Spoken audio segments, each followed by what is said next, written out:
siguiendo el estudio que empezamos, este estudio, que lo titulamos El culto racional que a Dios le agrada, hoy nos toca empezar a ver las 28 creencias fundamentales, y dentro de esas creencias vamos a enfocarnos en una, que se llama el remanente y su misión, porque es la primera que tenemos que estudiar, porque es probablemente la más importante para el pueblo adventista, porque define cuál es la identidad y la misión del pueblo adventista.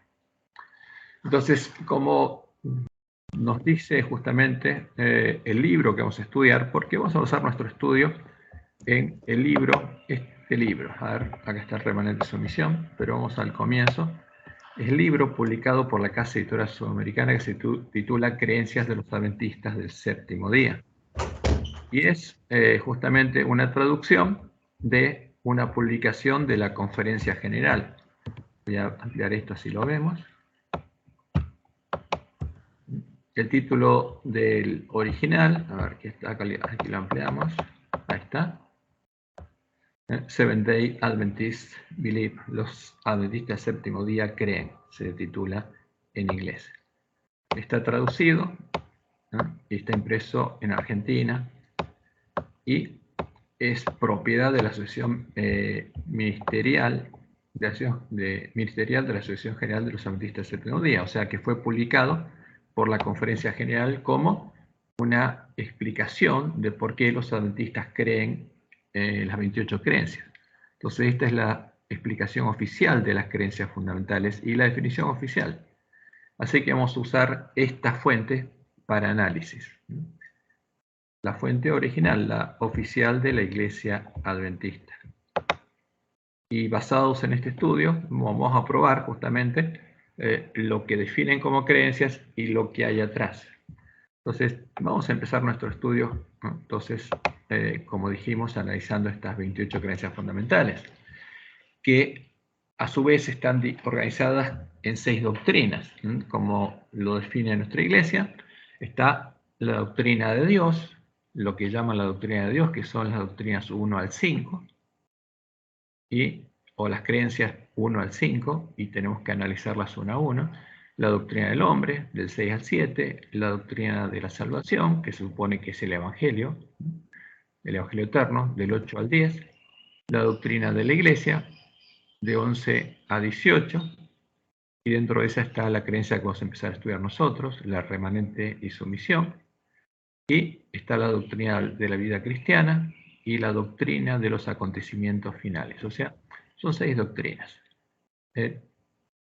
digamos, explicitadas como 28 creencias fundamentales.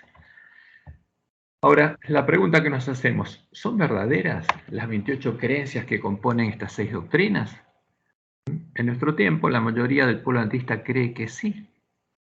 Y lo cree porque cree que su redacción fue guiada por el Espíritu de Dios. Cree que por eso fueron votadas por la mayoría de los delegados a los concilios de la Asociación General. O sea que Dios guía a los delegados hasta tener una mayoría y que se aprueba una creencia. Debemos creer en estas creencias porque la mayoría de los adventistas creen en ellas, suponiendo que su redacción fue guiada por el Espíritu de Dios. Y la respuesta es no. O sea, aunque la mayoría de los adventistas cree eso, Dios nos dice que no tenemos que creer en eso. Como lo hacían los hermanos de Berea y lo indica Elena de White, es nuestra responsabilidad el verificar a la ley y al testimonio de los profetas si estas cosas son así.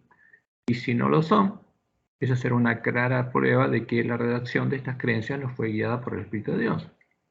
Entonces, y eso puede ser un shock para algunos adventistas. Pero Dios nos advirtió que esto pasaría. ¿Cómo lo sabemos? Porque Dios permitió que en la iglesia adventista se manifestara la que Elena White identificó como la apostasía alfa, y que los dirigentes de nuestra iglesia llegaran a estar en la condición laodicense. Y Dios le dijo a Elena que en ese momento, cuando los dirigentes estaban en la condición laodicense, la presencia de su espíritu no estaba en medio de ellos. O sea, no estaban siendo guiados por él. Entonces, en la iglesia adventista se manifestaría una nueva apostasía, eso es lo que Dios dijo. ¿Y qué pasaría? Se repetirían estos hechos. Entonces, no sería extrañar de que hubiera errores en nuestras creencias, lo que llamamos creencias fundamentales, y eso nos indicara que su reacción no fue guiada por el Espíritu de Dios, y nos indicara también que estaríamos en la que Elena White llamó la apostasía omega, o sea que se habría estado desarrollando esta apostasía, porque la profecía tiene que cumplirse, es la palabra profética más segura. Entonces nosotros, comprobando si estas cosas son así, incluso esto nos permitiría darnos cuenta en qué lugar de la profecía nos encontramos, del cumplimiento de la profecía. ¿Y qué hacían justamente los hermanos de la iglesia de Berea, o de la sinagoga de Berea, a la que fue a predicar Pablo? Y estos, dice Pablo, eran más nobles que los que estaban en Tesalónica, pues recibieron la palabra con toda solicitud, escudriñando cada día las escrituras para ver si estas cosas eran así. O sea, no le asignaron ninguna autoridad a Pablo. La única autoridad para ellos la tenía, y la tenían las escrituras, la Biblia. Y eso es lo que nosotros tenemos que hacer. No tenemos que creer en ningún hombre, solo en las escrituras, en la palabra de Dios. Porque la verdadera fe viene por el oír, y el oír por la palabra de Dios. Y Elena, en el Primeros Escritos, página 77, tiene esta cita que es muy interesante. Dice, el Espíritu no fue dado, ni puede jamás ser otorgado para invalidar la Biblia. ¿Por qué? Porque Dios no se contradice a sí mismo. Porque si Dios se contradijera a sí mismo, sería un Dios de confusión, como dice Pablo. En cambio, los profetas están sujetos a los profetas. Pues las Escrituras declaran explícitamente que la palabra de Dios es la regla por la cual toda enseñanza y toda manifestación religiosa debe ser probada. El apóstol Juan dice, no creáis a todo espíritu, sino probad a los espíritus si son de Dios. Porque muchos falsos profetas han salido por el mundo, y los falsos profetas son guiados por falsos espíritus. Por eso, cuando el Apocalipsis no habla del falso profeta, nos está hablando de quién? De personas guiadas por falsos espíritus. Por eso dice que son parte de Babilonia, son habitación de demonios. Isaías declara, a la ley y al testimonio, si no dijeren conforme a esto, es porque no les ha amanecido. Ahora, cumpliendo las instrucciones que Dios nos dio, cada uno de nosotros tiene el privilegio, por eso es un privilegio, de brindar a Dios el culto racional que a Él le agrada. El culto de una persona que escudriña diligentemente las Escrituras, se alimenta de toda palabra que sale de la boca de Dios y llega a comprender cuáles son las cosas que Él reveló para nuestro bien y cuál es su buena voluntad para con nosotros, agradable y perfecta, como dice Pablo en Romanos 12.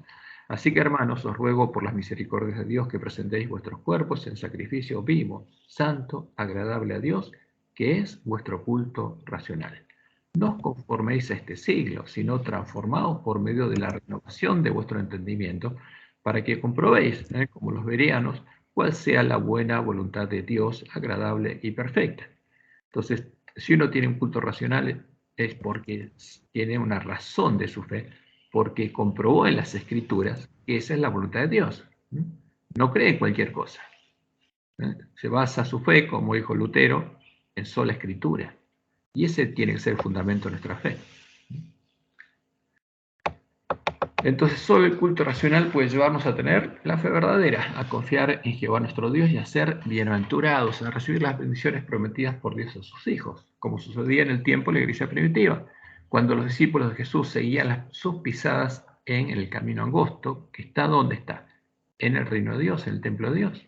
Entonces, el recuperar el conocimiento de la verdad que tenía la iglesia primitiva es el primer trabajo que Dios le dio al pueblo adventista, como parte de nuestra misión.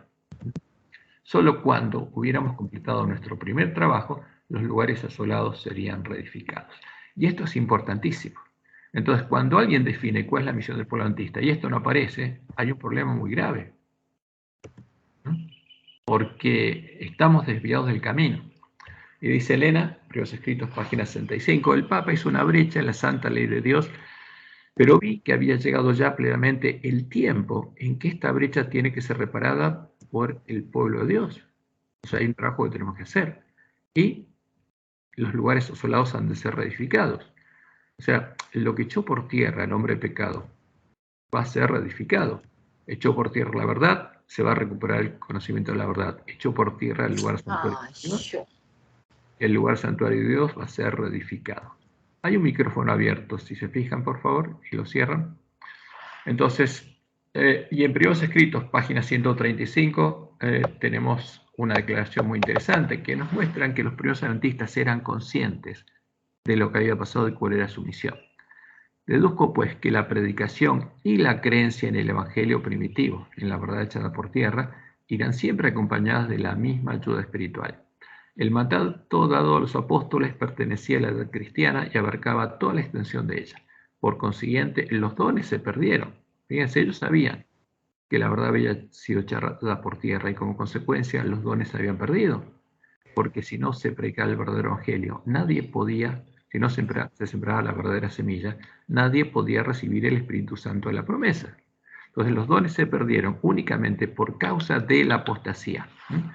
Y volverán a vivir. O sea, esa era la esperanza del pueblo adventista, con el reavivamiento de ¿qué? De la fe y prácticas primitivas. O sea, cuando el pueblo adventista recuperara el conocimiento de la verdad, se produciría el verdadero reavivamiento, porque es una promesa de Dios para el pueblo adventista. Ahora, como dice Elena, Mensajes Selectos tomo 1, un reavivamiento de la verdadera piedad entre nosotros es la mayor y más urgente de todas nuestras necesidades. El buscar esto debe ser nuestro primer trabajo. Ahora, el primer trabajo del pueblo adventista, ¿cuál era? Recuperar el conocimiento de la verdad, echada por tierra. ¿Para qué? Para que se produjera el verdadero reavivamiento y para poder recibir la lluvia temprana. Debe haber un esfuerzo ferviente para obtener la bendición del Señor, no porque Dios no esté dispuesto a otorgarnos su bendición, sino porque no estamos preparados para recibirla. ¿Cuándo dijo esto? En 1858, cuando Dios le dio la visión del gran conflicto, y ella se dio cuenta y entendió cuál era el mayor obstáculo para que el pueblo adventista pudiera cumplir su misión. Les faltaba algo. No estaba preparado para recibir al Espíritu Santo. Nuestro Padre Celestial está más dispuesto a dar su Espíritu Santo a los que se lo piden que los padres terrenales a dar buenas dádivas a sus hijos. Entonces, aunque nosotros pidamos el Espíritu Santo, si no hacemos nuestro primer trabajo, no lo vamos a recibir. Y eso lo sabían los primeros adventistas. O sea, por eso estaban preocupados en escudriñar las Escrituras para recuperar el conocimiento de la verdad. Y eso implicaba dos cosas, como encontramos servicio cristiano. Debe realizarse un reavivamiento y una reforma, bajo la administración del Espíritu Santo. Reavivamiento y reforma son dos cosas diferentes. El reavivamiento significa una renovación de la vida espiritual, una vivificación de los poderes de la mente y del corazón, una resurrección de la muerte espiritual. O sea, cuando alguien se despierta y empieza a buscar, se produce un reavivamiento. Hay un micrófono abierto. Si se fijan y lo pueden cerrar, por favor, está abierto hace un rato. ¿Y qué significa reforma? La reforma significa una reorganización, un cambio. Fíjense en qué, en las ideas y las teorías, en lo que creemos. Tiene que cambiar. ¿Por qué? Porque ellos, como Dios les mostró, tenían muchos errores que habían arrastrado de Roma, de los paganos y los papistas. Un cambio en las ideas y las teorías, en los hábitos y en las prácticas, para llegar a tener la fe y las prácticas de la iglesia primitiva. Entonces, eso era el primer trabajo del pueblo adventista. Entonces, si eso no aparece cuando se habla de nuestra misión como nuestro primer trabajo, nunca lo vamos a hacer. Y por supuesto, Dios nos dijo que estaríamos sin profecía y se ocultaría eso. Entonces, si se nos oculta eso, nunca vamos a poder realizarlo. Y nos vamos a creer ricos sin darnos cuenta que somos pobres porque no recibimos la bendición de Dios. Entonces, cuando fuera recuperado el conocimiento de la verdad y se produjera el reavivamiento de la piedad primitiva, cuando el Espíritu y el poder de Dios fueran finalmente derramados sobre sus hijos, esa llegaría a ser la última generación del pueblo adventista. Entonces, el pueblo adventista sería aprobado y sellado, y los 144.000 sellados irían con Jesús a predicar el fuerte pregón del mensaje del tercer ángel. Y como lo dice Elena en Testimonios por los Ministros, nadie debe pretender que tiene toda la luz que existe para el pueblo de Dios. El Señor no tolerará esa condición. Él ha dicho, y aquí he puesto delante de ti una puerta abierta la cual nadie puede cerrar. Entonces, ¿qué tendríamos que encontrar? A la puerta. ¿Pero quién es la puerta? Jesús es la puerta. ¿Qué nos está diciendo Dios? Tenemos que encontrar al verdadero Jesús, porque en el tiempo de la apostasía, en lugar del verdadero fue puesto uno falso. Y el pueblo que está en Babilonia está en la Iglesia Católica, como vamos a ver ahora. Y el falso profeta que se uniría a ella en puntos comunes de doctrina estaría adorando al falso y le prepararía en camino al falso Jesús. Pero nosotros tendríamos que prepararle el camino al verdadero. Entonces tendríamos que encontrar esa puerta abierta por la que entraba la iglesia primitiva. Y esa puerta nadie la puede cerrar. Y dice Elena, aun cuando nuestros hombres prominentes rechacen la luz y la verdad, esa puerta permanecerá aún abierta. El Señor suscitará hombres que den a nuestro pueblo el mensaje para este tiempo. ¿Por qué? Por eso la iglesia adventista no caería. Como dice ella, parecería que está por caer, pero no caerá. Y eso no implica, digamos, que la iglesia adventista en su conjunto va a cumplir su misión. No. Sino que dentro de la iglesia adventista va a pasar lo que él dijo que iba a pasar. Y por supuesto, va a ser sembrar la semilla de cizaña y también la de trigo. Y van a crecer juntos el trigo y la cizaña. Pero cuando eso ocurriera sería la última generación, porque el trigo empezaría a germinar cuando se sembrara la verdadera semilla de trigo. Y ahí Dios derramaría el Espíritu Santo, en el que creyera en la verdad. Y por eso dice en el conflicto de los siglos, antes que los juicios de Dios caigan finalmente sobre la tierra, habrá entre el pueblo del Señor un avivamiento de la piedad primitiva. ¿Por qué? Porque ese pueblo habrá recuperado el conocimiento de la verdad que predicaba la iglesia primitiva, cual no se ha visto nunca desde los tiempos apostólicos. El Espíritu y el poder de Dios serán derramados sobre sus hijos. ¿Cuándo? Justo antes que Dios empiece a soltar los vientos. ¿Por qué? Porque Él no los va a soltar hasta que su pueblo esté sellado, hasta que el pueblo de la iglesia remanente haya sido sellado en su frente. Por eso dice Elena, cuando el camino esté preparado para el Espíritu de Dios, vendrá la bendición. Fíjense cuando dijo esto, 1887. De 1844, ¿cuántos años habían pasado? 43. Y al año siguiente Dios le mandó un mensaje al pueblo adventista para guiarlos en la dirección que tenían que ir. Y el pueblo adventista rechazó eso. Por eso Dios lo dejó en el desierto, como le dijo Elena de White.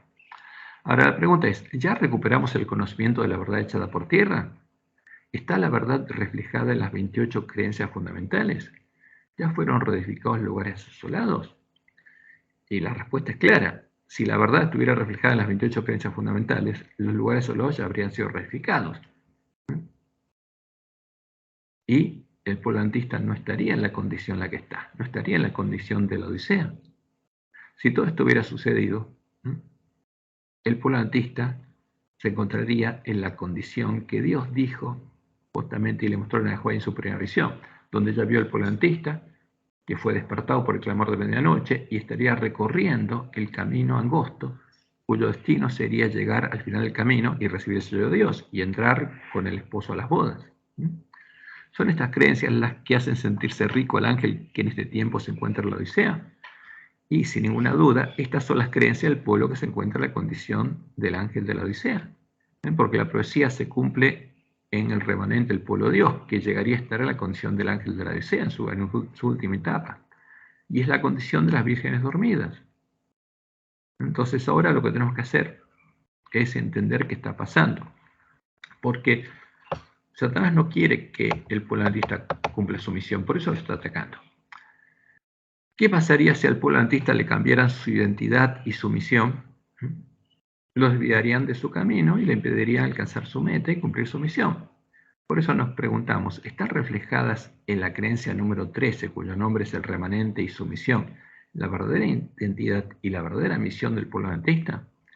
Este es uno de los primeros aspectos que debemos observar al analizar las 28 creencias fundamentales, porque define cuál es la meta del pueblo adventista.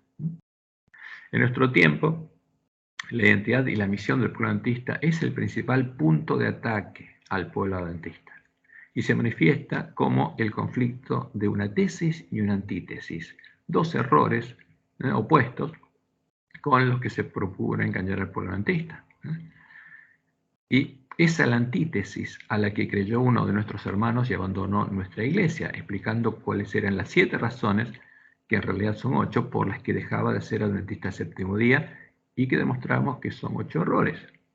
Entonces, ¿a qué creyó? Vamos a ver de dónde viene todo lo que creyó él. Entonces, ¿qué es lo primero que dijo? Como un repaso rápido. No estoy de acuerdo con las 28 creencias fundamentales. Y dice, y por eso me voy de la iglesia. Porque él cree que si una persona pertenece a una iglesia porque está de acuerdo con las creencias que están en el credo de esa iglesia. Y es un error, porque tener un credo es contrario a las instrucciones que Dios nos dio, a irse de la iglesia por no creer en todas las doctrinas o creencias que aparecen en el credo, también lo es. Porque lo que aparece en el credo es la creencia de la mayoría. Y Jesús fue claro en este tiempo, en el tiempo del fin, lo que ocurriría en la iglesia remanente es que la mayoría entraría por la puerta ancha. Y nos dice que no entremos por esa puerta, sino que busquemos la otra puerta, que es la puerta abierta, la puerta estrecha, hasta encontrarla. Pero la mayoría entraría por la puerta ancha. Entonces, si en nuestras creencias figurara una puerta, un Jesús, ¿qué Jesús figuraría? El Jesús en el que cree la mayoría, el que es la puerta ancha. Ahora, por eso es un error lo que hizo nuestro hermano. Y después dijo, no creo que la iglesia adventista sea el remanente del tiempo del fin, la iglesia remanente. Y dijo, la Biblia no lo dice. Tampoco creo que sea la iglesia verdadera. Ahora, y este es el resultado de no conocer las palabras de la profecía, de estar sin profecía, porque el pueblo adventista es un pueblo profético, anunciado en las palabras de profecía, como vamos a ver ahora, y son las profecías sobre el remanente las que tienen que mostrarnos si el pueblo adventista es o no es ese remanente. Pero claramente la Biblia indica cuál es el remanente. Y él dijo, no creo que Leonard White sea profeta porque no lo encuentro en la Biblia. Y también este es el resultado de no conocer las palabras profecía, de estar a oscuras, sin profecía, porque la existencia de un profeta de Dios en el tiempo del fin fue anunciada en las palabras de la profecía, claramente. Y Dios anunció que se le enviaría ese profeta al pueblo que habría comido el librito, y el librito le habría amargado el vientre, porque el cumplimiento de esa profecía es el que identifica el remanente del tiempo del fin. Y después dijo, no creo que el sábado deba ser guardado como se guardaba en el pacto antiguo. Y dijo, el sábado no se les debe imponer a las personas que deban trabajar ese día. En Israel era una ley moral y civil. Entonces dio a entender que los israelitas lo guardaban porque la ley civil no se los impedía. Pero si la ley civil se los impide, no tienen por qué guardarla, dijo él. Ahora, pero es un tema muy delicado este. En esto, usando argumentos humanos, se aparta abiertamente de lo establecido por Dios en su palabra. Se aparta de un claro sí dice Jehová. ¿Sí? Prepara a la gente para que obedezca a César que antes que a Dios. La palabra de Dios es muy clara en este punto. Y después dijo, no creo que el Señor pasó al lugar santo, al lugar santísimo en 1844. Esta fecha no es profética, dijo. Daniel 7, 8 y 9 no lo dicen. Esta es la profecía cardinal en la que se basa la iglesia adventista para decir que nació como movimiento profético. No, esta no es la doctrina en la que se basa la iglesia adventista. Lo que identifica al remanente es el cumplimiento de la profecía de Apocalipsis 10. Y este es otro resultado de no conocer las palabras de profecía, de estar a oscuras, sin profecía, de no conocer qué eventos proféticos ocurrieron en 1844, los eventos que definen la identidad de la misión del pueblo adventista. O el resultado de buscar desconocerlos para ocultar la luz del cumplimiento de la profecía, porque la profecía es muy clara a identificar el remanente. Y después dijo, no creo que el mensaje milerita proveniera de Dios. Ahora, ¿qué anunció Dios en su palabra? Que cuando llegara el tiempo del fin le daría a comer al pueblo de la iglesia remanente, que las iglesias que había, el pueblo que había huido de la persecución a Estados Unidos, a la tierra que había ayudado a la mujer, a ese pueblo Dios le daría a comer el librito abierto. Y predicaría un mensaje, profetizaría por primera vez, y el librito le amargaría el vientre.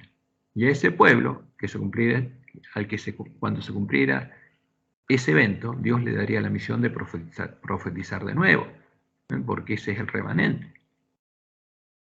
Y provino de Dios, Dios dijo que sí, que Él le daría el librito abierto a su pueblo.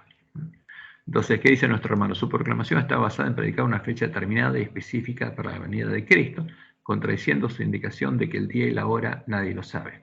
Si este movimiento fuera el inicio de la proclamación del mensaje del primer ángel, no debería contradecir en forma tan directa la indicación de Jesucristo. Lo más grave es que después declararon que las iglesias que rechazaban este mensaje se constituyeron iglesias caídas por rechazar este mensaje. No fueron bíblicos. Ahora, ¿qué pasó ahí? Como hacía la profecía, comería el librito abierto, en su boca sería dulce como la miel y les amargaría el vientre. ¿Por qué? Porque lo que esperaban que sucediera no sucedería. Jesús no vendría ahí, porque tendrían que entender la profecía correctamente y profetizar de nuevo. Ahora, ¿qué pasó? Las iglesias que los expulsaron de sus iglesias hicieron lo que Dios dijo que no tenían que hacer, siguieron el camino de Babilonia. Los expulsaron declarándolo herejes por no creer en el credo y predicar algo contrario al credo. Y Jesús fue claro. Entonces, cuando los expulsen de las sinagogas o incluso llegue el tiempo en que los maten, pensando que rinden servicio a Dios, lo harán porque no conocen al Padre, dijo Jesús, ni a mí. Entonces, esas iglesias cayeron por hacer eso, por actuar abiertamente en contra de la declaración de Dios y lo que Jesús dijo, que la instrucción de Dios es que, aunque haya cizaña en la iglesia, nunca debe ser arrancada, porque el único responsable de separar el trigo de cizaña es Él. Entonces, cuando una iglesia se organiza para arrancar gente de la iglesia, es porque siguió el camino de las iglesias caídas, como decían los primeros adventistas, el camino a la apostasía, y no está haciendo la voluntad de Dios. Entonces, por eso cayeron esas iglesias. Entonces, el decir esto es otro resultado de no conocer las palabras de profecía, de estar a oscuras sin profecía y no conocer qué eventos proféticos ocurrieron en 1844. Los eventos que definen la identidad de la misión del pueblo adventista y nos muestran que esas iglesias realmente cayeron, lo que es confirmado al ver el camino que siguieron hasta unirse a Roma en puntos comunes de doctrina para adorar juntas al dragón, como dice la profecía. Entonces, lo que Dios le mostró en el ángel que ocurriría, ya ocurrió. Y eso nos confirma justamente el cumplimiento de las profecías, que esa profecía era verdadera. Y están adorando juntas al dragón. Y eso tiene que abrir unos ojos, porque como dice Elena, al abrirse el rollo y al ver cómo adorarían juntas al dragón, tendría que movernos el piso y mostrarnos, eso no lo podemos adorar, porque eso es adorar al dragón. Después dijo, creo que el sello de Dios es el Espíritu Santo. No hay ningún pasaje en la Biblia que diga que el sábado es el sello de Dios. Es una interpretación de Ellen White y es extrabíblica. Ahora, este es el único punto en el que se basa correctamente la palabra de Dios para decir lo que dice, pero desconoce el significado simbólico de las palabras de profecía. Desconoce el significado del sábado en la profecía y desconoce los eventos que sucedieron en el tipo de la bestia que subirá de la tierra, porque la bestia que subirá de la tierra será una imagen de la bestia romana. ¿Por qué? Porque va a ser la misma obra. Y la bestia romana tuvo dos leyes dominicales, como se llaman en el Yahweh. La ley dominical pasiva en el 321, donde estableció justamente la obligación del descanso dominical obligatorio, y la activa en el 380, donde ya no era descanso dominical obligatorio, sino era la obligación de adorar al Dios del domingo, al Dios de Roma, al Dios de las fortalezas. Entonces, el edicto de Tesalónica del año 380 es el que establece la persecución y el asesinato de los cristianos que no adoraban al nuevo Dios del Papa, del obispo de Roma. Y ahí empezó la persecución, porque la mujer Jezabel se sentó nuevamente sobre el monte del Imperio Romano y empezó a perseguir, ahora disfrazada de cristiana, de profetisa, al pueblo que conocía a su Dios y no reconocía su autoridad ni adoraba a su Dios. Y justamente este edicto de Tesalónica, cuando uno lo lee, es exactamente la obra que indica Apocalipsis 13 que hará el falso profeta cuando se una a la bestia sobre la tierra y esta bestia imponga la adoración de la bestia y su imagen. Entonces, lo que Dios le mostró en el Huay, y ella no tenía acceso a la información que tenemos nosotros, cuando vemos lo que sucedió en la historia, vemos que es exactamente eso. Va a haber una ley dominical pasiva y una activa. Y la activa va a obligar a adorar a la bestia y a su imagen, como dice Apocalipsis 13. Y la imagen a la que obligó a adorar justamente a la bestia romana no era el domingo, porque no se obligó a adorar al domingo. Se obligó a adorar al Dios del domingo, al Dios del Papa. Y dijo, no creo que los eventos finales tengan el sábado y el domingo como el centro de la atención, ¿no?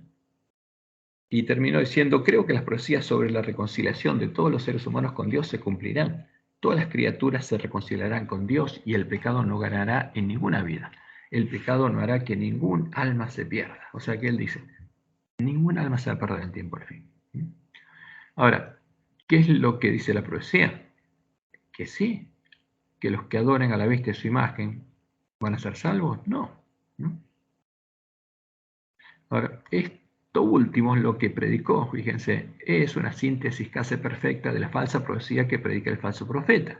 O sea, nuestro hermano creyó a la falsa profecía del falso profeta, para preparar el camino a la venida del falso Jesús a reinar por 1000 años en la tierra, siguiendo las revelaciones que el príncipe de este mundo le dio al jesuita Manuel Lacunza sobre su venida en gloria y majestad. Entonces, y Dios le mostró claramente en el Juan, y está escrito en el conflicto de los siglos, que el que va a venir antes que empiece a caer las plagas es Satanás.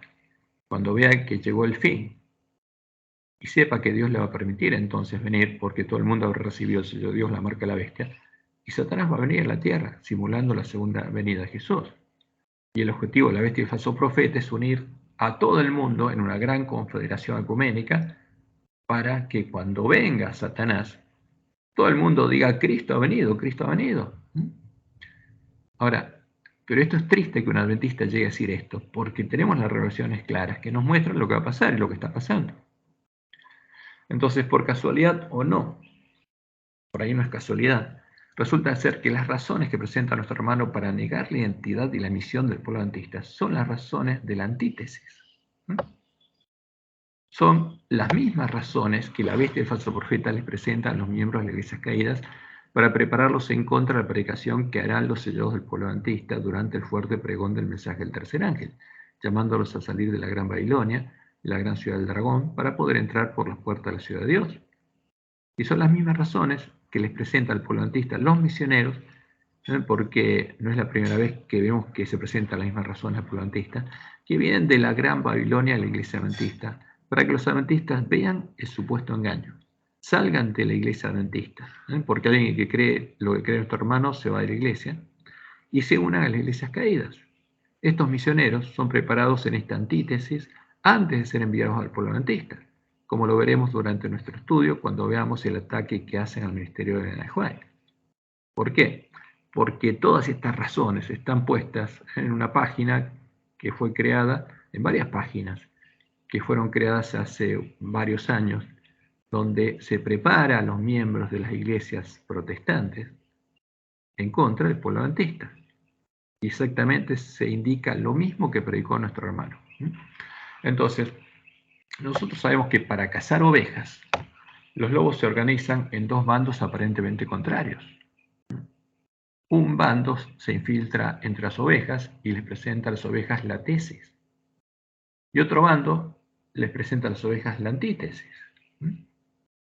De este modo, las dividen y alcanzan su objetivo llevando a las ovejas a seguir a uno u otro de los dos grupos de lobos. ¿Cuál es la tesis? Porque la antítesis es esta que presentó nuestro hermano, que presenta abiertamente las iglesias caídas. ¿Cuál es la tesis? Debe ser una falsa identidad y una falsa misión que también deberían estar siendo presentadas al pueblo adventista por los lobos vestidos de ovejas, vestidos de adventistas del séptimo día. Entonces, para que podamos ver las diferencias entre la verdadera identidad y la verdadera misión del pueblo adventista y una falsa identidad y una falsa misión, en primer lugar vamos a analizar cuáles son las definiciones que Dios hizo sobre la identidad y la misión del pueblo adventista. O sea, ¿qué dice la palabra de Dios sobre la identidad de la misión del pueblo adventista? ¿Es el pueblo adventista el remanente identificado en las palabras de la profecía? Es la luz de la palabra profética más segura la que fue dejada por Dios para alumbrar nuestro camino en el lugar oscuro, la que debe atestiguar. Y para que esa luz se encendiera, deberíamos llegar a ver el cumplimiento de la profecía de la historia, hasta llegar al tiempo en el que la profecía anunciaba que Dios llamaría un remanente y le daría una misión especial. O sea, si no vemos la historia, no entendemos, no podemos entender qué pasó.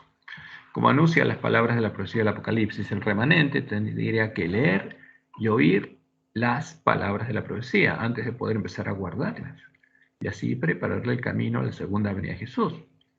Esto define en forma general cuál es la misión del remanente, porque el verdadero remanente no le prepara el camino a Satanás, sino al verdadero Jesús. Por eso Apocalipsis 1:3 dice: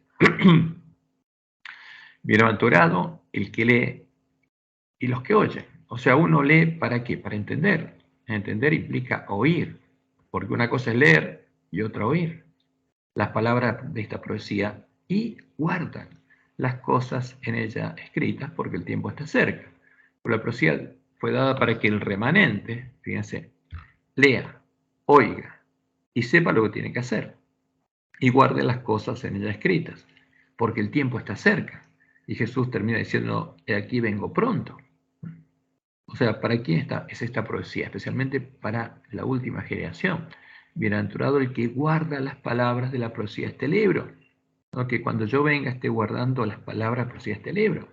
¿Por qué? Es la forma de prepararle el camino. Jesús no puede venir sin que se cumplan las palabras de la profecía.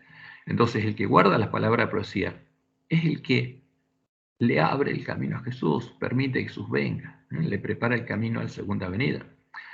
Y en el mensaje de las 7 iglesias, 7 veces Jesús nos dice que los que, acá tengo algo de más, lo voy a eliminar, que los que quisieran llegar a oír las palabras de la profecía del Apocalipsis deberían oír lo que el Espíritu dice a las iglesias. Fíjense que en cada mensaje a las iglesias dice lo mismo: el que tiene oído, oiga lo que el Espíritu dice a las iglesias. ¿Qué quiere decir? Que si oímos lo que el Espíritu dice a las iglesias, vamos a tener oído. Porque si podemos oír lo que el Espíritu dice a las iglesias, vamos a tener oídos para oír las palabras de la profecía. Entonces nos indica: estudien eso, vean cómo se cumplió, especialmente en nuestro tiempo, donde casi toda la profecía de las 7 iglesias se cumplió. Y dice Elena, Testimonios para los Ministros, 113, párrafo 3, el libro de Apocalipsis se inicia con una orden a entender la instrucción que contiene. ¿A quién? A los siervos de Dios. Bienaventurado el que lee y los que oyen las palabras de esta profecía, declara Dios, y guarda las cosas en ella escritas, porque el tiempo está cerca. Cuando como pueblo comprendamos lo que significa este libro para nosotros, se verá entre nosotros un gran revelamiento. Entonces, es parte de nuestra misión el leer. Ahora, ¿qué buscaría el príncipe de este mundo? Dejarnos sin profecía, oscuras. Pero no podemos negar que nuestra misión es leer y oír para poder guardar. Y vamos a ver que si leemos y oímos, se nos van a abrir los ojos. Podríamos llegar a oír lo que el Espíritu dice a las iglesias. Lo podríamos oír o entender viendo en la historia el cumplimiento de la profecía de las 7 iglesias. Porque entender una profecía que no se cumplió es más difícil, pero cuando algo se cumplió y vemos los eventos como se cumplió, ya está, es más fácil. Viendo con qué eventos se cumplió la profecía de cada iglesia y cuál fue el antitipo de cada uno de los símbolos de la profecía. ¿Lo podemos ver en la historia? Sí, claro que sí. Como dice Elena, debemos ver el cumplimiento de la profecía. ¿Dónde? En la historia.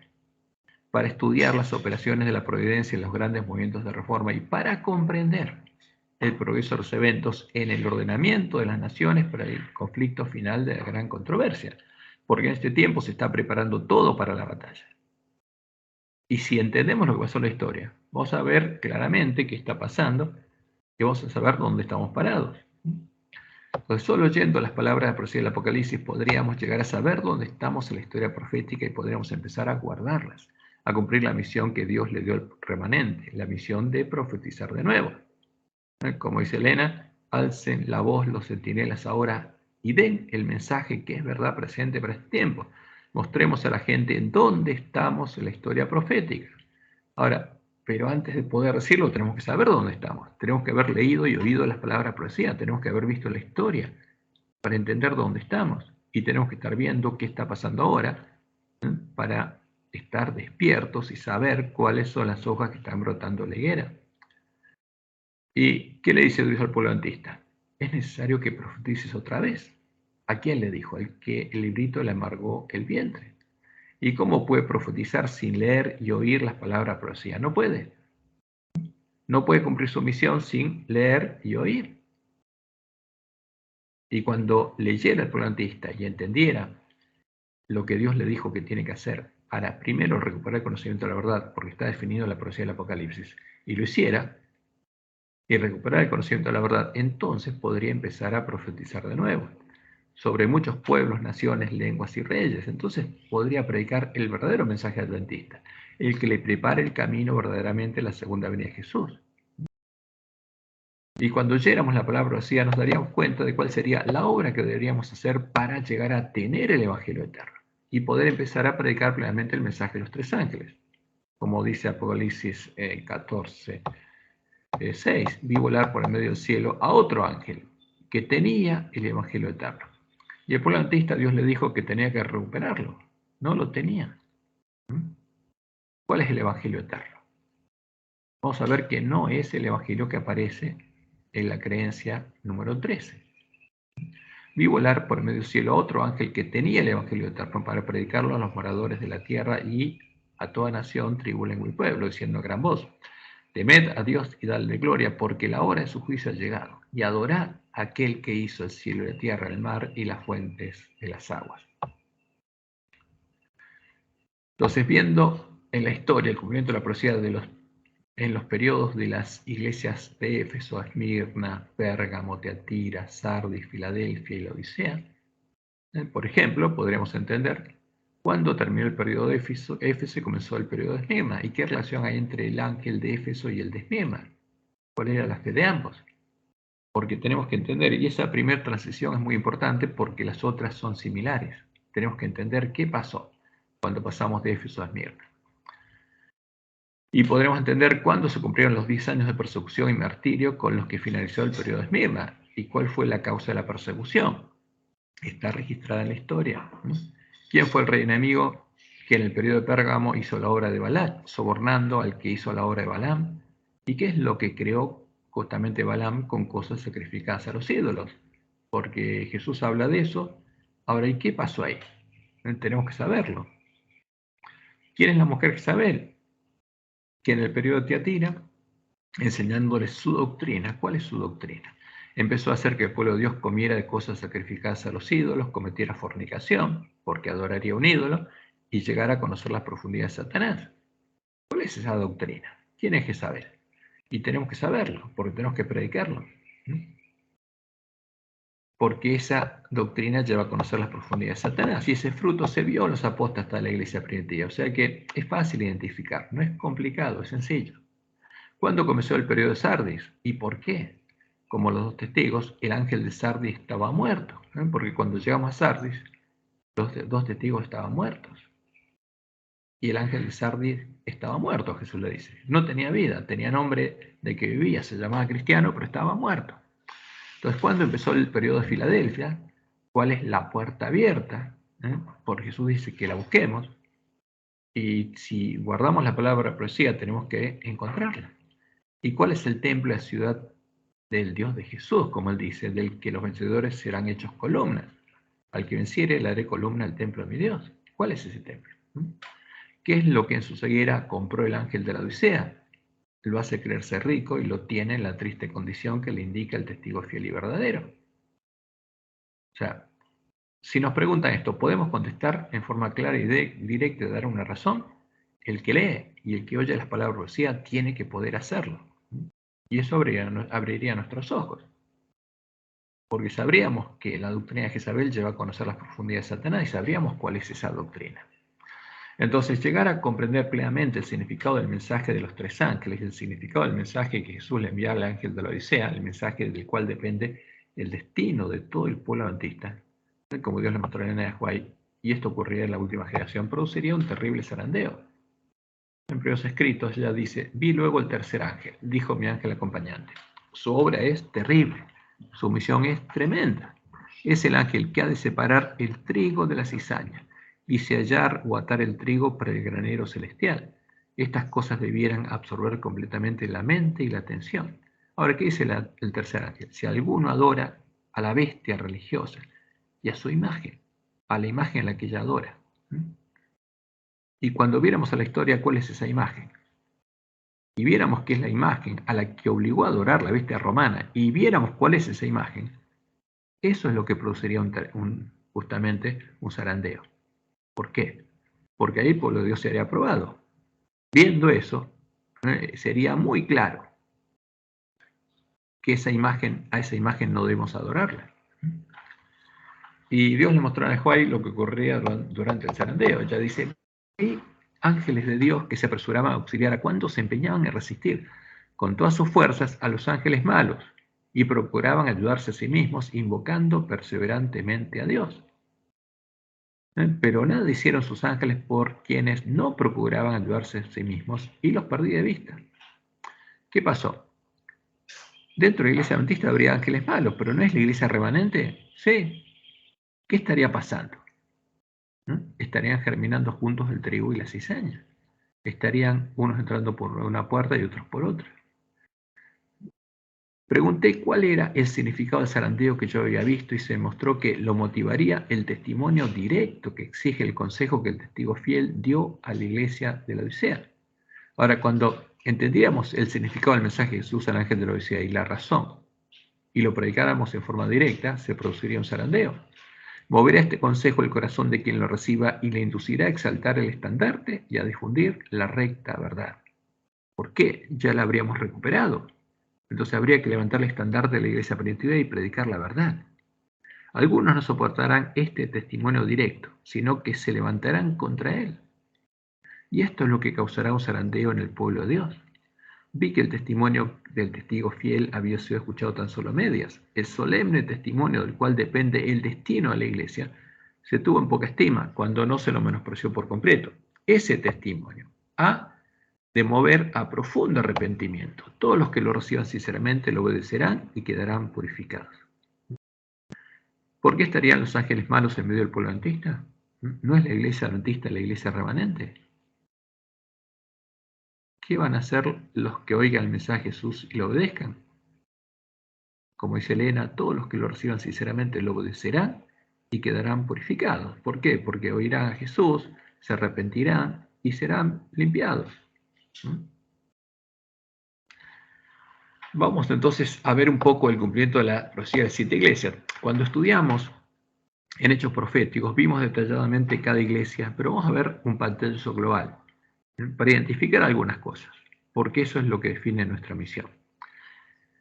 La verdadera iglesia de Cristo, la iglesia primitiva, la iglesia del desierto, la iglesia que persiguió el dragón, era un templo santo, edificado sobre la piedra del ángulo del templo de Jehová, y era edificado con piedras vivas, como dice Pedro en 1 Pedro, con los que adoraban al Padre en espíritu y en verdad, porque oían y creían el verdadero evangelio, recibían el Espíritu Santo de la promesa, el anunciado en el evangelio del reino de Dios, y nacían de Dios, eran engendrados por Dios como sus hijos y como hermanos de Jesús, para cumplir las promesas del pacto, y él, para que él fuera el primogénito entre muchos hermanos, el primogénito de la simiente de la mujer. Porque fíjense que hay una mujer que dio a luz un hijo varón que fue arrebatado para Dios y para su trono. Pero esa mujer seguiría dando hijos en la angustia del alumbramiento, y esos serían los hermanos de Jesús. Y en Juan 4, 23 y 24 leemos, mas la hora viene y ahora es cuando los verdaderos adoradores adorarán ¿a quién? Al Padre, a Jehová, en espíritu y en verdad. Porque también el Padre tales adoradores busca que le adoren. Dios es espíritu. ¿Qué significa eso? Y los que le adoran, en espíritu y en verdad es necesario que le adoren. O sea, Dios es espíritu. Y donde está el Espíritu de Dios, ahí está Dios. Y los que reciban al verdadero Espíritu de Dios es porque Dios va a estar morando ahí. Y Jesús dijo en Juan 6, 44 al 45, ninguno puede venir a mí si el Padre que me envió no le trajere. ¿Quién nos guiaría a toda verdad? Él dice, mi Padre. Y yo lo resucitaría en el día postrero. Escrito está en los profetas y serán todos enseñados por Dios. ¿Y dónde está esa palabra? Isaías 54, 13, que dice, y todos tus hijos, está hablándole a la mujer simbólica que daría a luz, y todos tus hijos serán enseñados por Jehová, y se multiplicará la paz de tus hijos. Y Jesús termina diciendo, así que todo aquel que oyó al Padre y aprendió de él, viene a mí. Ahora, ese era el templo de Dios en el nuevo pacto, el lugar del santuario de Dios. la verdadera iglesia de Cristo, la iglesia del desierto, que inmediatamente empezó a ser perseguida por el dragón y por su mujer, la Gran Babilonia, y Dios sostuvo en el desierto por 1260 años, hasta finales del siglo XIII.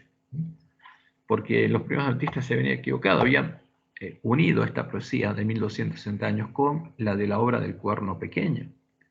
Pero el cuerno pequeño fue levantado en 538, pero la iglesia de Cristo en el 31, y empezó a ser perseguida ahí. Entonces oí una gran voz del cielo, dice Apocalipsis 12, 10 al 14, que decía, ahora, ¿cuándo? ¿Y cuándo fue ese ahora?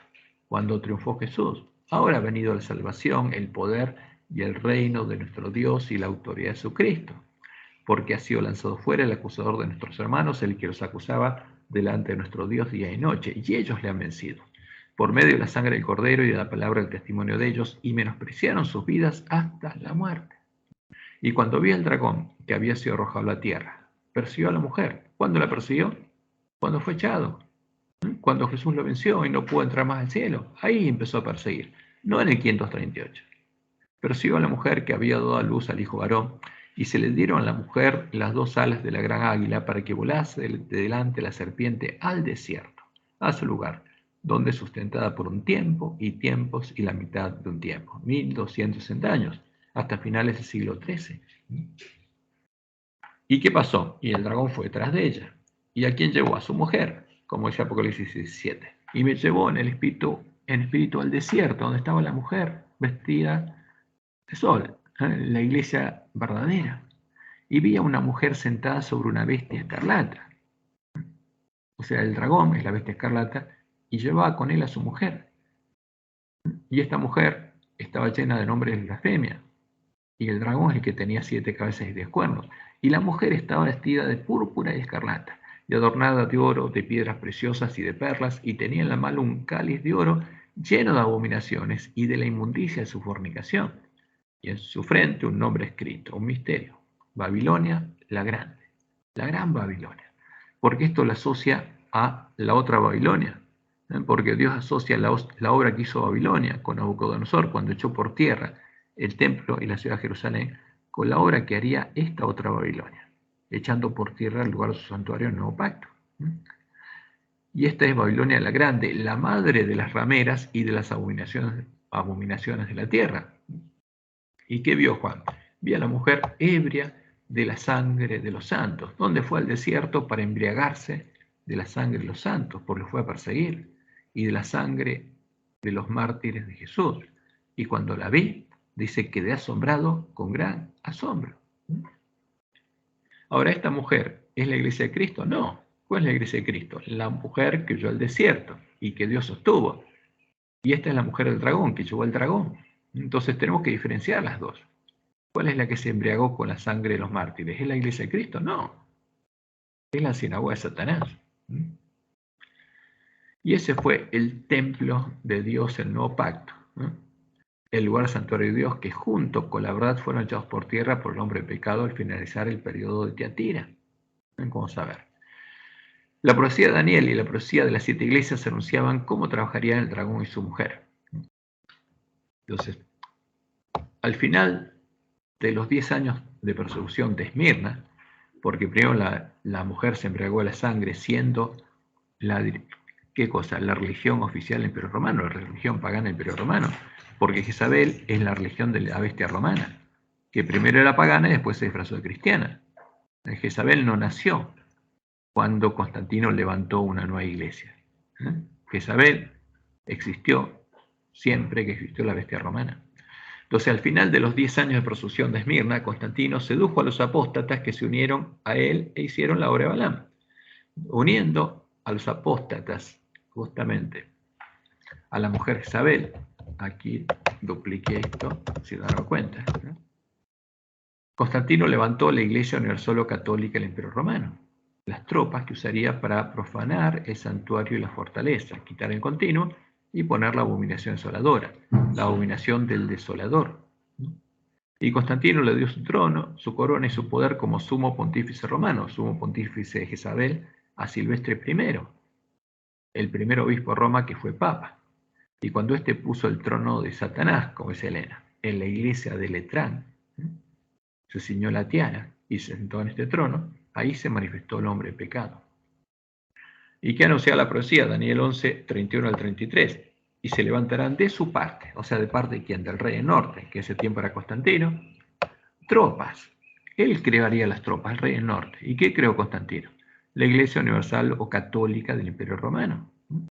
Y se levantarán en su parte tropas que profanarán el santuario y la fortaleza. El santuario y el templo de Dios. Porque esa era la fortaleza de Dios. Y quitarán el continuo, la obra de Cristo, y pondrán la abominación desoladora. Con lisonjas seducirá a los violadores del pacto. ¿Quién? Justamente el rey del norte. O sea, los que se unieron a él, ¿quiénes son? Los apóstatas. Mas el pueblo que conoce a su Dios se esforzará y actuará. ¿Adoraría la abominación desoladora? No. Y los sabios del pueblo instruirán a muchos, y por algunos días caerán a espada y a fuego en cautividad y despojo, porque ahora estas tropas serían las que los perseguirían. ¿Y estas tropas quiénes son? Es la mujer Jezabel disfrazada de iglesia, de cristiana. ¿Y a quién adorarían? Justamente los apóstoles, y especialmente el hombre pecado. Del Dios sus padres no hará caso, más honrará en su lugar al Dios de la fortaleza, al Dios de la bestia romana. Y lo adoró. Dios que sus padres no conocieron. Con un Dios ajeno se hará de las fortalezas más inexpugnables y colmará de honores a los que reconozcan y por precio repartirá la tierra. Y ahí se manifestó el hombre de pecado, como decía Pablo, porque este es el que recibió la corona de sumo pontífice romano, recibió el trono de sumo pontífice romano y la autoridad que le dio Constantino, y puso ese trono en la iglesia de Letrán, y ahí se sentó, se ciñó la tiara, como si fuera, ¿quién? Como si fuera Dios. Ahí se manifestó el hombre de pecado que se sienta al templo de Dios como Dios, haciéndose pasar por Dios. Y como los romanos llamaban a los pontífices, lo empezaron a llamar a él padre, y él empezó a llamar hijos a los romanos. Y a partir de ese momento, y esto es importantísimo, hubo dos iglesias. Porque estaba la verdadera iglesia de Cristo, la iglesia del desierto, el remanente de la iglesia primitiva, porque seguía existiendo esa iglesia, y seguiría existiendo hasta que se completaran los 1260 años. Y existía la Iglesia Universal del Imperio Romano, ¿no? Porque católico es universal. Y el Imperio Romano creó una Iglesia Universal porque quería abarcar también a toda la Iglesia cristiana. Y esta es la mujer Jezabel, que en el año 380 se volvió a sentar sobre el dragón para embriagarse de la sangre de los mártires de Jesús. Y como dice Daniel 8, se engrandeció hasta el ejército del cielo. Por justamente, y parte del ejército de las estrellas hecho por tierra las pisoteó, porque el rey del norte, el emperador romano, que quiso dominar también la iglesia de Cristo. Y al levantar estas tropas se engrandeció hasta el ejército del cielo, y parte del ejército de las estrellas hecho por tierra las pisoteó. Aún se engrandeció contra el príncipe de los ejércitos, y por él fue quitado el continuo. La palabra sacrificio lo agregan los traductores de Roma, los lobitos que trabajan en las casas publicadoras. Y el lugar santuario fue echado por tierra. Esto es lo que pasó. ¿Ocurrió esto? Sí. ¿Quitaron el continuo? Sí. ¿La obra de Cristo? Sí. ¿Pusieron en lugar de Cristo otra cosa, otra puerta? Sí. ¿Y el lugar santuario de Dios fue echado por tierra? Sí. Pasó. ¿Cuándo? Como Dios había dicho, al final de los 1260 años en los que sostendría su iglesia en el desierto. Y a causa de la prevaricación le fue entregado el ejército junto con el continuo, y echó por tierra también la verdad, e hizo cuanto quiso y prosperó. Entonces, cuando estudiamos los periodos proféticos y las 8 iglesias, aquí tenemos un resumen, que estudiamos justamente en Hechos Proféticos, lo que estudiamos en Hechos Proféticos. Aquí está el periodo a partir del 31 en que la iglesia primitiva fue sustentada en el desierto por 1260 años, llegamos al fin del siglo XIII. Y en este periodo de 1260 años estuvo el periodo de Éfeso, el periodo de Esmirna, al final del cual hubo 10 años de persecución, y llega el periodo de Pérgamo, donde se hace, justo en los apóstatas, se une a Constantino, y con él levantan a la Iglesia Universal o Católica del Imperio Romano. Y en el 321 está el tipo de la ley dominical pasiva, cuando Constantino decreta el descanso dominical obligatorio, y Silvestre I, el que sería el primer papa, traslada el sábado al domingo, empiezan a adorar el domingo, porque como Dios les mostró en el juez, está en el conflicto de los siglos, los obispos apóstatas fueron los que aconsejaron a Constantino establecer el domingo como día de descanso dominical obligatorio. Y en el 325, los apóstatas junto con Constantino, en el concilio de Nicea, definen la doctrina de Jezabel. La doctrina, justamente, que define al Dios de Jezabel y disfraza al Dios de las fortalezas de cristiano, y como llegan a conocer las profundidades de Satanás, y ahí se manifiesta el hombre de pecado. Y como los apóstatas llegan a conocer las profundidades de Satanás en el año 380, el Papa Dámaso busca la ayuda del poder del Estado, y mediante el edicto de Tesalónica, la bestia romana manda a castigar a quienes, a los herejes que no adoran al Dios del Papa, porque se establece la adoración del Dios del Papa como la religión oficial del Imperio Romano, la adoración de la abominación desoladora, la abominación del desolador, y los verdaderos cristianos, por no adorar a esa abominación, a ese ídolo, son asesinados. Entonces, si alguien quiere saber cuál es la abominación desoladora, simplemente tiene que ir al edicto de Tesalónica y ver a qué obligó a adorar el Imperio Romano. ¿Y a quiénes asesinó? A los que no la adoraban. Y eso es muy claro. El pueblo conoce a su Dios. ¿La adoró? No. En este tiempo, ¿habría un pueblo que conocería a su Dios? Sí. ¿La adoraría? No. No. Porque ahí está definida la puerta ancha. El que entra por la puerta ancha y recorre el camino espacioso llega a conocer las profundidades de Satanás. Y eso es muy claro. Son hechos. No se puede negar. Es imposible de negar. Y eso, por supuesto, abre nuestros ojos. Y en el 538, fíjense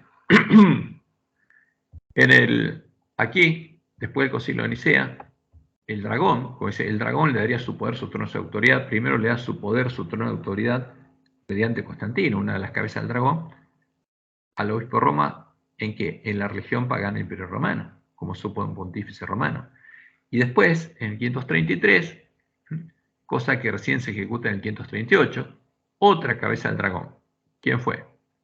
El emperador Justiniano le da al Papa poder político. Y acá el Papa empieza a actuar como cuerno pequeño, porque Justiniano le da un poder ejecutivo, el poder ejecutivo que tenía la bestia. En el edicto de Tesalónica se establece que el Imperio Romano castigaría a los herejes.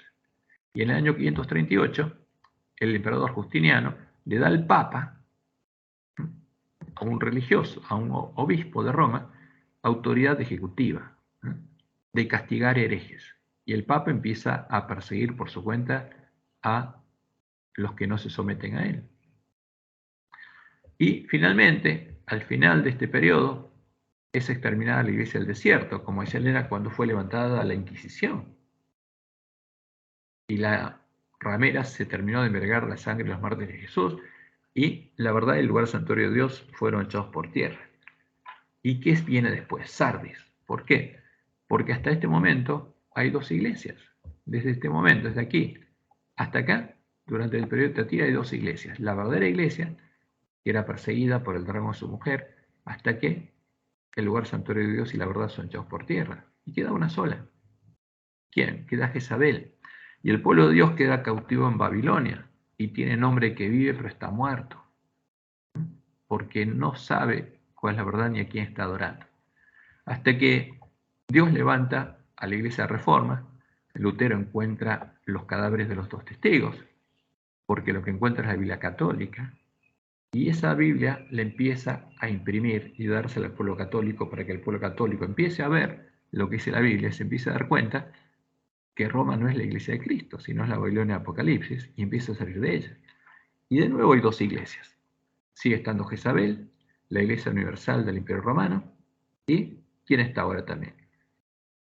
La iglesia que sale de ahí, la iglesia de la Reforma. Y empieza a ser perseguida esta iglesia.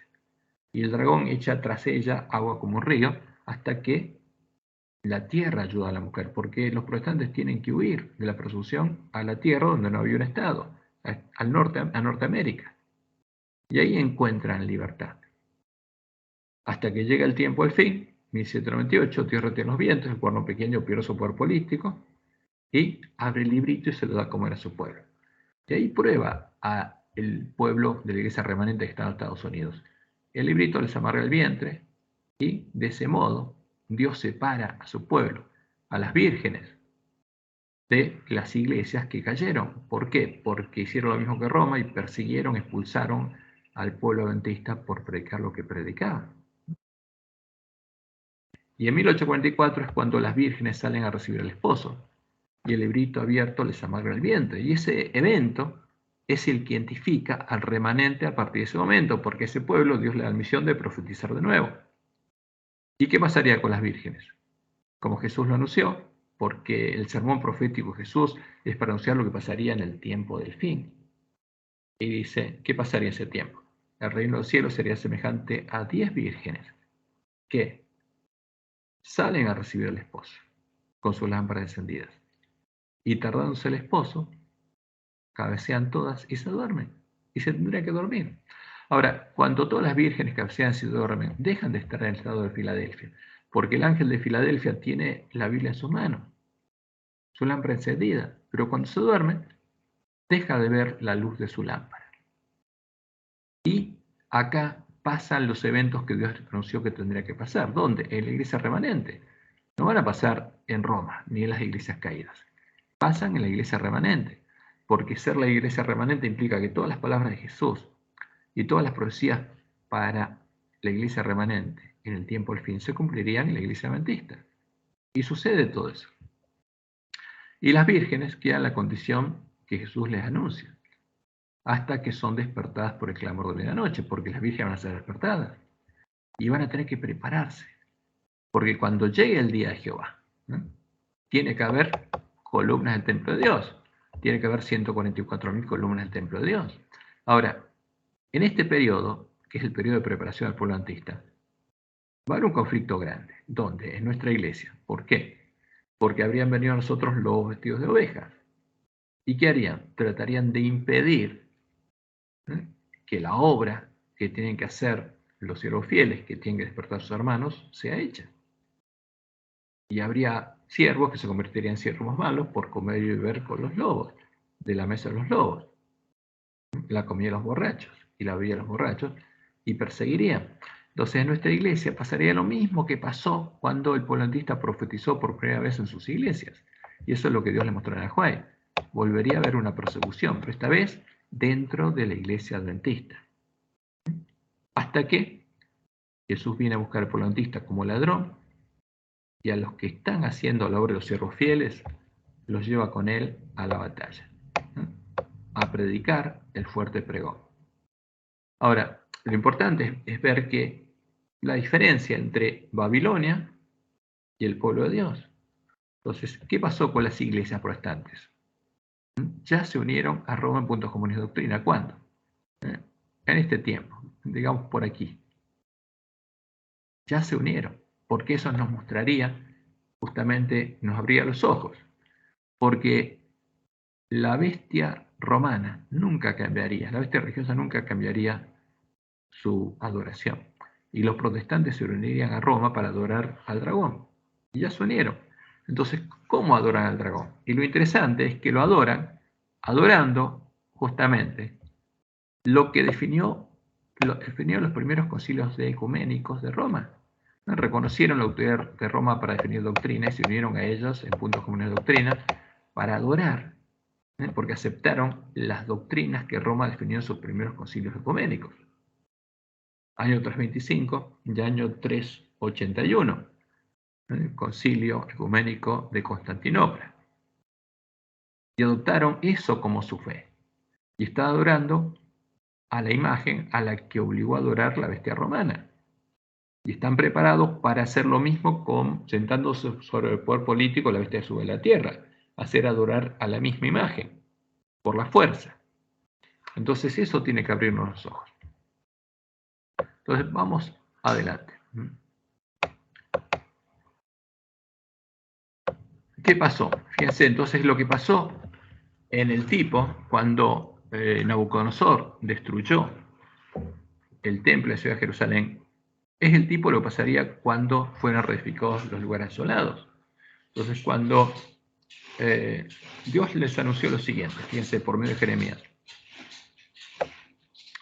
Cuando en Babilonia se cumplan 70 años, yo os visitaré y despertaré sobre vosotros mi buena palabra, para haceros volver a este lugar. Porque yo sé los pensamientos que tengo acerca de vosotros, dice Jehová, pensamientos de paz y no de mal, para daros el fin que esperáis. Entonces me invocaréis y vendréis y oraréis a mí, y yo os oiré. Y me buscaréis y me hallaréis, porque me buscaréis de todo vuestro corazón. Entonces, ¿qué pasó en ese tiempo? El pueblo que había sido llevado a Babilonia lo buscó, como encontramos en Daniel 9. Daniel lo buscó en oración.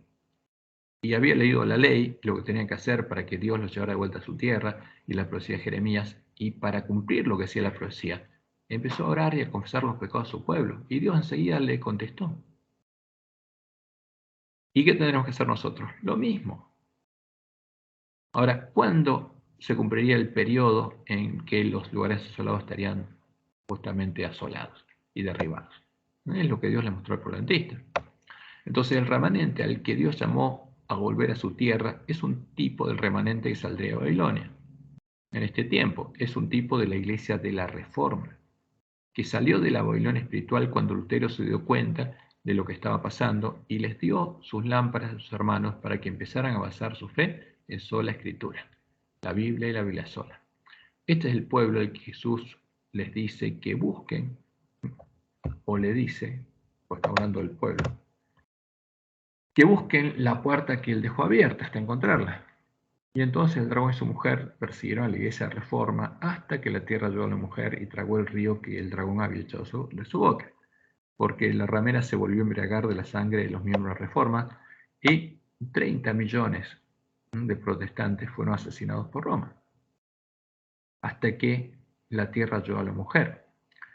Y cuando llega el tiempo del fin, ¿dónde estaba esta mujer? Estaba en la tierra, en Estados Unidos, en Norteamérica.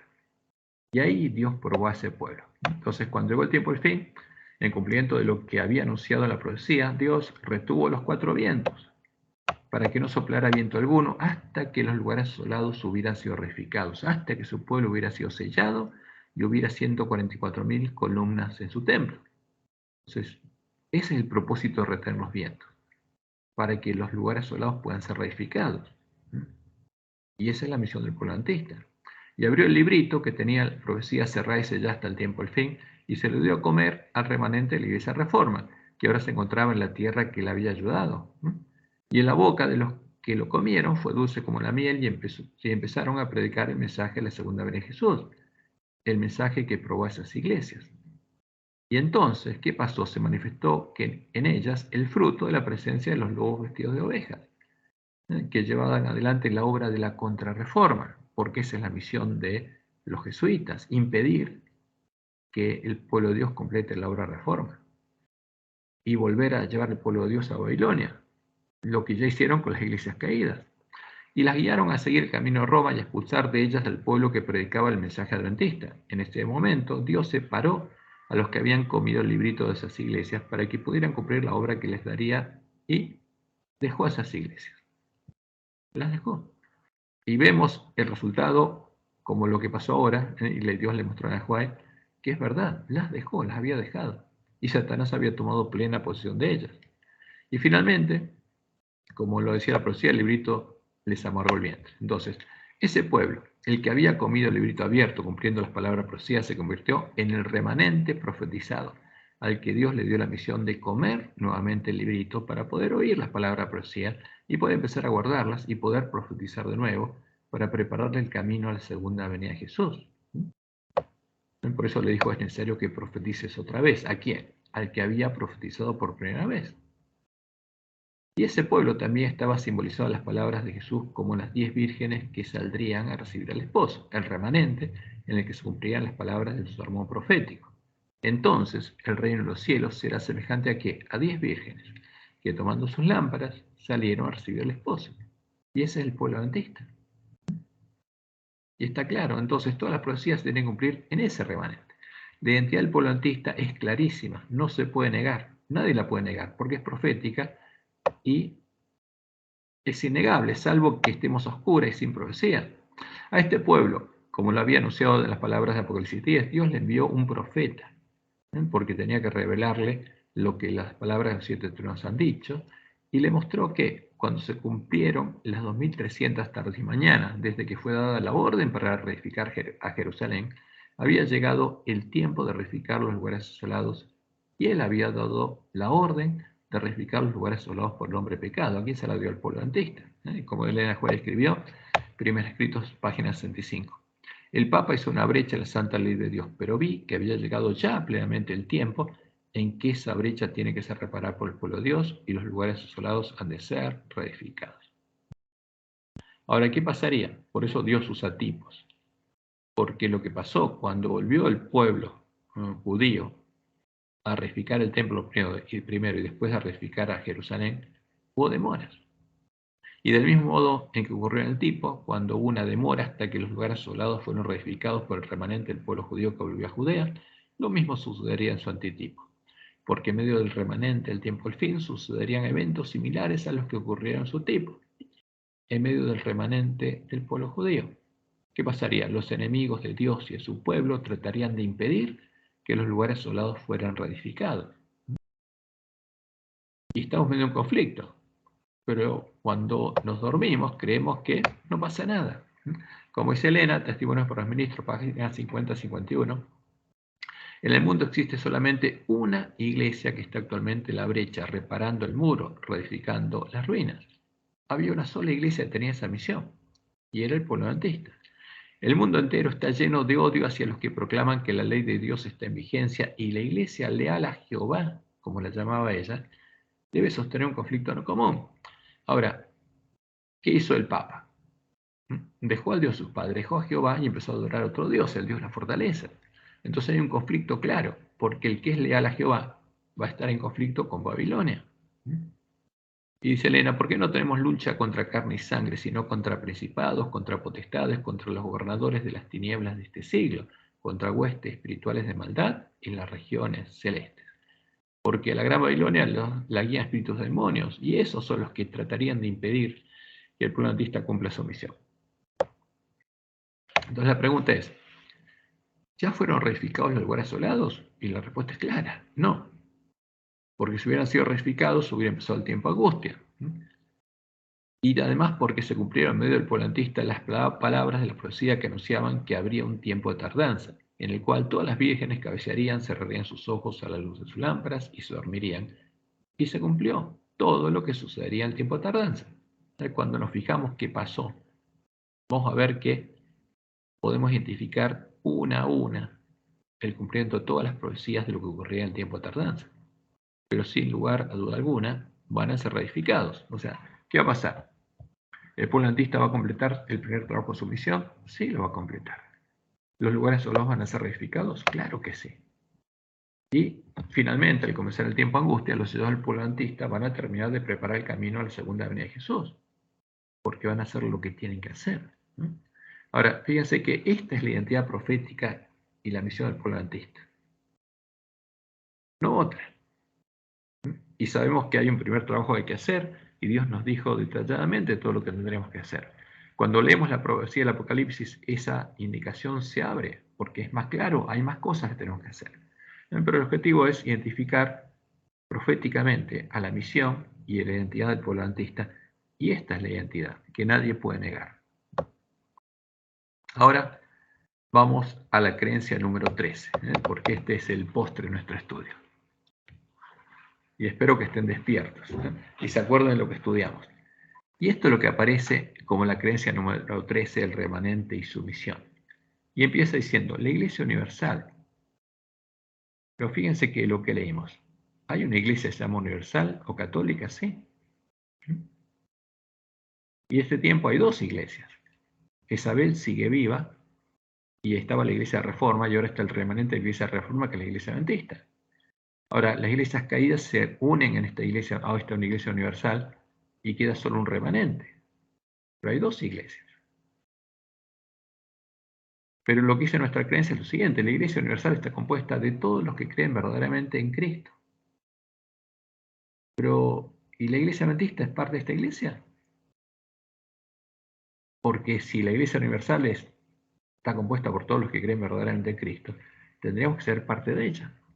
Pero en los últimos días, una época de apostasía generalizada, se llamó un remanente. ¿Para qué? Para que guarde los mandamientos de Dios y la fe de Jesús. Este remanente anuncia la llegada de la hora del juicio, proclama la salvación por medio de Cristo y pregona la proximidad de su segunda venida. Esta proclamación está simbolizada por los 3 ángeles de Apocalipsis 14, coincide con la hora del juicio en los cielos y como resultado se produce una obra de arrepentimiento y reforma en la tierra. ¿Qué hacen ellos? Se invita a todos los creyentes, a todos los miembros de la Iglesia Universal, a participar personalmente en este testimonio mundial. Entonces hay una Iglesia Universal y este remanente es parte de esa iglesia, solo que tiene una misión, pero es parte de esa iglesia y tiene que invitar a todos los que son parte de esa iglesia a proclamar que Cristo viene. ¿Pero es esto verdad? Lo primero que observamos en esta declaración es que en ella se define la identidad de un remanente que es parte de la Iglesia Universal o católica, porque eso significa universal, que está compuesta de todos los que creen verdaderamente en Cristo. Ahora, pero Jesús nos dijo que habría 2 puertas, habría 2 Jesús. No hay un solo Jesús. Pero esta Iglesia Universal a qué Jesús adora. Pero fue llamado a guardar los mandamientos de Dios y la fe de Jesús. Su misión es anunciar la llegada de la hora del juicio, proclamar la salvación por medio de Cristo, pregonar la proximidad de su segunda venida e invitar a todos los creyentes de la Iglesia Universal a la que pertenecen a participar personalmente en este testimonio mundial. Ahora, cuando uno ve esto, claramente sabe que esta no es la verdadera identidad del pueblo adventista, porque no somos parte de la Iglesia católica. No tenemos la fe católica, no somos parte de una Iglesia universal. Porque la Iglesia católica nunca fue parte de la Iglesia de Cristo. Porque la Iglesia de Cristo es la iglesia a la que la Iglesia católica universal del Imperio Romano perseguía. Por eso sabemos que esta no es la verdadera identidad del pueblo adventista. Y no es la verdadera misión del pueblo adventista. Porque esta es una misión que no incluye, fíjense, ni el arreglar nuestras lámparas o hacer la obra necesaria para que los cadáveres de los 2 testigos vuelvan a la vida, que es lo que dice Apocalipsis 10 y 11, ¿no? Cuando lo leemos. Ni la recuperación del conocimiento de la verdad hecha por tierra, que es nuestro primer trabajo, para llegar a tener el Evangelio eterno y hacer posible la reedificación en lugares desolados. No incluye esto. Esto es lo esencial del pueblo adventista. Es la misión que Dios le dio para poder ser sellado en sus frentes, para que haya columnas del templo de Dios. Y esto no existe en esta declaración. Ni la predicación del mensaje de Apocalipsis 18, con el llamado a salir de la Gran Babilonia, de la Iglesia Universal o Católica, porque no somos parte de la Iglesia Universal o Católica. Esta es una declaración ecuménica. Y a salir de la gran alianza ecuménica que estaría adorando al dragón, porque se maravillaría toda la tierra en pos de la bestia y adoraría al dragón. Y la tierra es donde están los protestantes, a los que ayudó la mujer, y todos los protestantes se maravillarían en pos de la bestia y adorarían al dragón. Y por supuesto, lo que aparece acá no es la verdadera misión del pueblo adventista, ¿eh? No es ni la identidad ni la misión del pueblo adventista. A ver, vamos a analizar un poquito más. Entonces, dice, la Iglesia Universal está compuesta por todos los que creen verdaderamente en Cristo. Entonces, como universal es católico. Y está diciendo, la Iglesia Universal o Católica está compuesta por todos los que creen verdaderamente en Cristo. Entonces, todos los verdaderos cristianos son parte de la Iglesia Católica. Es falso. Porque la Iglesia Católica es Jezabel. Y los adventistas somos parte de la Iglesia Universal o Católica. Esa es la misión de los lobos vestidos de oveja. Hacer que seamos parte de la Iglesia Católica, como le hicieron que las iglesias protestantes se unan a Roma en puntos comunes de doctrina. Entonces, ¿qué pasó acá? Y esto no es la verdad, es claro. ¿Es esta afirmación verdadera? No, esta es una declaración ecuménica, hecha para agradar a las iglesias caídas que son parte de la Gran Babilonia, buscando que ellas nos reconozcan como una iglesia hermana, como sucedió a partir del año 1957, negando el mensaje del tercer ángel. Este es un engaño por el pueblo adventista. El que cree en esta afirmación está engañado. ¿Por qué? Por las siguientes razones. La conocida como Iglesia Universal o Católica, a la que las iglesias protestantes caídas ya se unieron en puntos comunes de doctrina, no es y nunca fue parte de la Iglesia de Cristo. Es la institución a la que Jesús llama a la mujer Jezabel y siempre fue parte de la Gran Babilonia, como hasta el conflicto de los siglos. La conversión nominal de Constantino a principios del siglo IV causó gran regocijo y el mundo disfrazado de capa de rectitud se introdujo en la iglesia. Desde entonces la obra de corrupción progresó rápidamente. El paganismo, que parecía haber sido vencido, vino a ser el vencedor. ¿Qué es Roma? Es pagana. Su espíritu, el espíritu del paganismo, los espíritus demonios, dominó a la iglesia. Sus doctrinas paganas, ceremonias y supersticiones se incorporaron a la fe y al culto de los que profesaban ser discípulos de Cristo.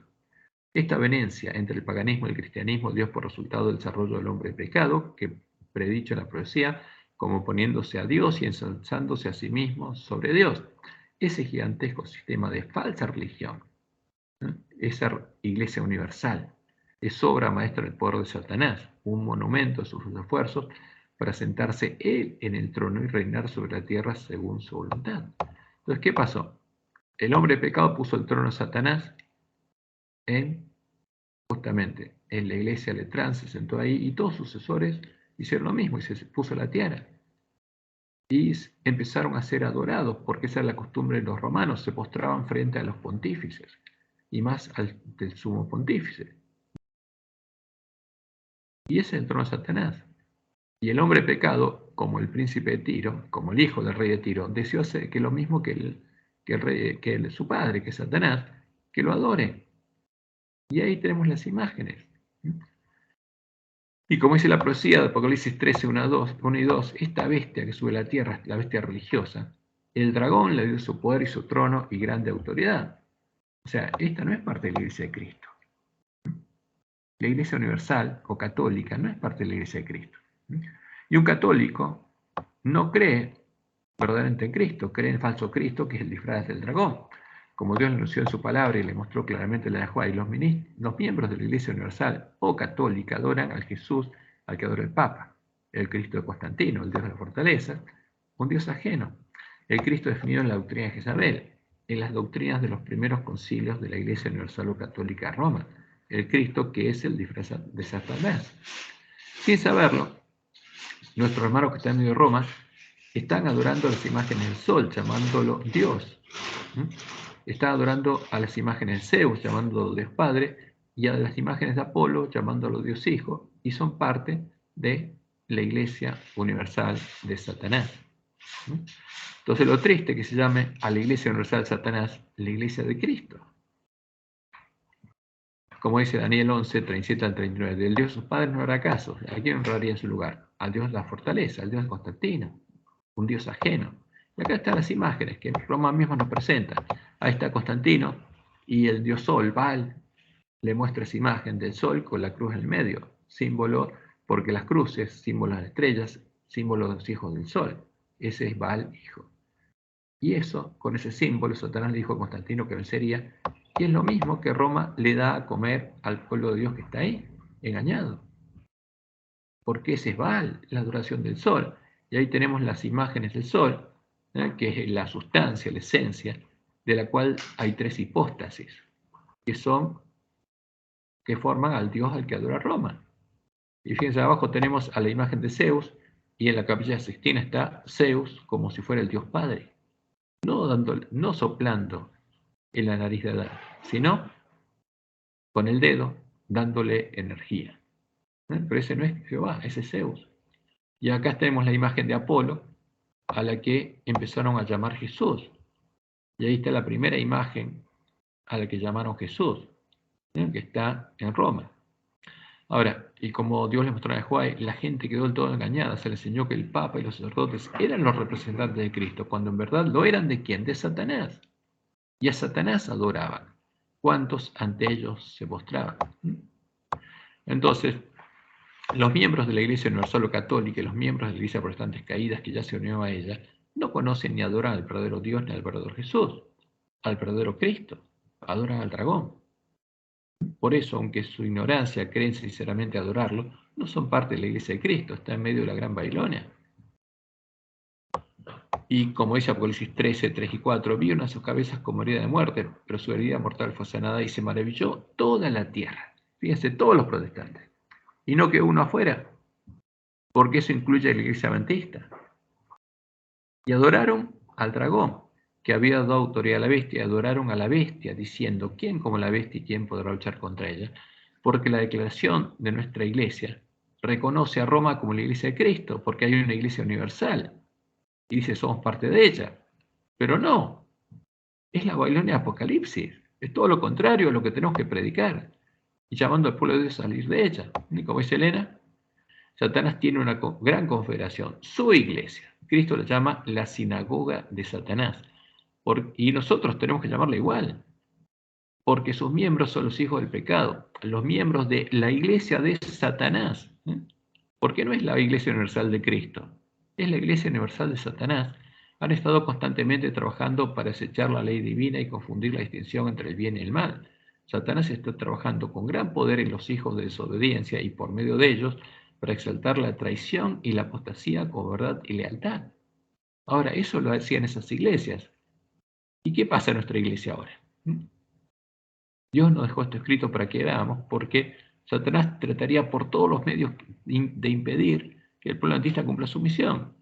Y la mejor estrategia de la guerra es el engaño. Y en este tiempo, dice Elena, el poder de su inspiración satánica está moviendo los instrumentos vivientes para llevar a efecto la gran rebelión contra Dios que comenzó en el cielo. Fíjense, pero a pesar de eso, ¿qué les dice Dios? Pueblo mío, porque Él ve lo que hay en sus corazones y va a llamarlos a salir del medio de la gran Babilonia. ¿Y quién tiene que llamarlo? Nosotros. ¿Y qué tenemos que predicar? ¿Que está en la iglesia de Cristo? ¿En la iglesia universal de Cristo? No. Todo lo contrario. ¿Qué podemos decir entonces respecto a estas creencias que aparecen acá? No son verdaderas, es un engaño. Y podemos decir que esta es la tesis a la que la antítesis que presentó a nuestro hermano que se fue a la iglesia se opone. Pero nosotros tenemos que ver y probar esto si es verdad. Y no es verdad. No hay una iglesia universal. En este tiempo solo hay una iglesia, que es la iglesia adventista remanente. Todas las otras son parte de la sinagoga de Satanás. Y esto no es verdadero. Y esta no es nuestra misión. Por eso tenemos que abrir los ojos. Porque esto es claro, que esto no fue guiado por el Espíritu de Dios.